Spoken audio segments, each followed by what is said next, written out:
பொன்முடி அரசியல் வாழ்க்கையை முடித்துவிட்ட அந்த பெண் யாரு தெரியுமா?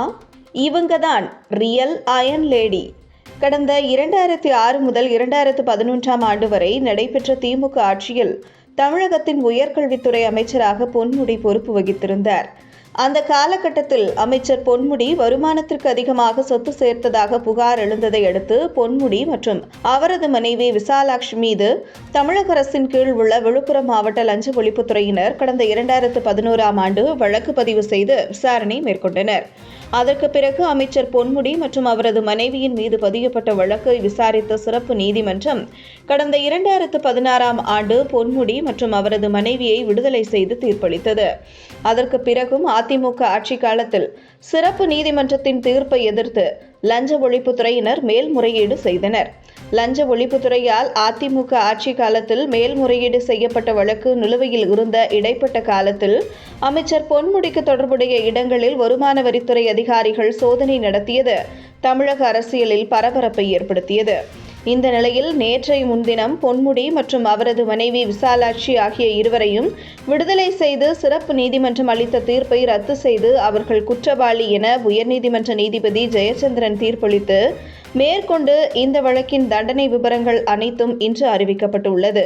அதன்படி பொன்முடி மற்றும் அவர் மனைவிக்கு 3 ஆண்டுகள் சிறை தண்டனையும் 50 லட்சம் ரூபாய் அபராதமும் விதிக்கப்பட்டது. பொன்முடி வருமானத்திற்கு அதிகமாக சொத்து சேர்த்து உள்ளது நிரூபணமாகி உள்ளது. அதனால் அமைச்சர் பொன்முடி மற்றும் அவரது மனைவி ஊழல் தடுப்பு சட்டத்தில் குற்றவாளிகள் என நீதிமன்றம் அறிவித்துள்ளது அறிவாலய தரப்பை அதிர்ச்சியில் ஆழ்த்தியுள்ளது. மக்களால் தேர்ந்தெடுக்கப்பட்ட ஒரு அரசு பிரதிநிதி குற்றவாளி என நீதிமன்றம் அறிவித்த பிறகிலிருந்தே அவர் எம்எல்ஏ என்பதற்கான தகுதியை இழக்கிறார் என்றும் கூறப்படுகிறது. ஆனால் ஊழல் தடுப்பு சட்டத்தில் ஒரு மக்களின் பிரதிநிதி குற்றவாளி என்று அறிவிக்கப்பட்டாலே அவர் தன்னிடம் பொறுப்பின் தகுதியை இழக்கிறார் என்றும் குற்றவாளி என அறிவிக்கப்பட்டதற்கு பிறகு அவர் தண்டனையை பெறும் வரை அவரால் தன்னிடம் இருக்கும் பொறுப்பை நிர்வகிக்க முடியாது என்றும் கூறப்படுகிறது. அது மட்டுமின்றி மக்களின் பிரதிநிதி குற்றவாளி என்று அறிவிக்கப்பட்ட பிறகு அவருக்கு என்ன தண்டனை கிடைக்கப்படுகிறது? பொன்முடியின் இந்த நிலைக்கு காரணமானவர் ஒரு பெண் வழக்கறிஞர். பெண் வழக்கறிஞரான லில்லி தாமஸ் பல்வேறு பொதுநல வழக்குகளை தொடுத்து ஏற்கனவே பல வரலாற்று தீர்ப்புகள் வர காரணமானவர்.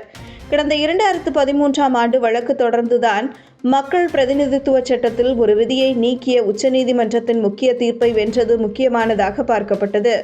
அந்த தீர்ப்புதான் இன்று மக்கள் பிரதிநிதிகள் குற்ற வழக்குகளில் தண்டனை பெற்றால் உடனடியாக அவர்களின் பதவி பறிபோக வழிவகுத்துள்ளது. அதோடு கிரிமினல் குற்றத்திற்காக தண்டிக்கப்பட்டு குறைந்தபட்சம் 2 ஆண்டுகள் சிறை தண்டனை விதிக்கப்பட்ட ஒருவர் தேர்தலில் போட்டியிடவோ அல்லது அரசு பதவியை வகிக்கவோ தகுதியற்றவர் என்று தீர்ப்பளிக்கவும் காரணமாக இருந்தவர். அவர் கடந்த 2019ஆம் ஆண்டு மறைந்தார்.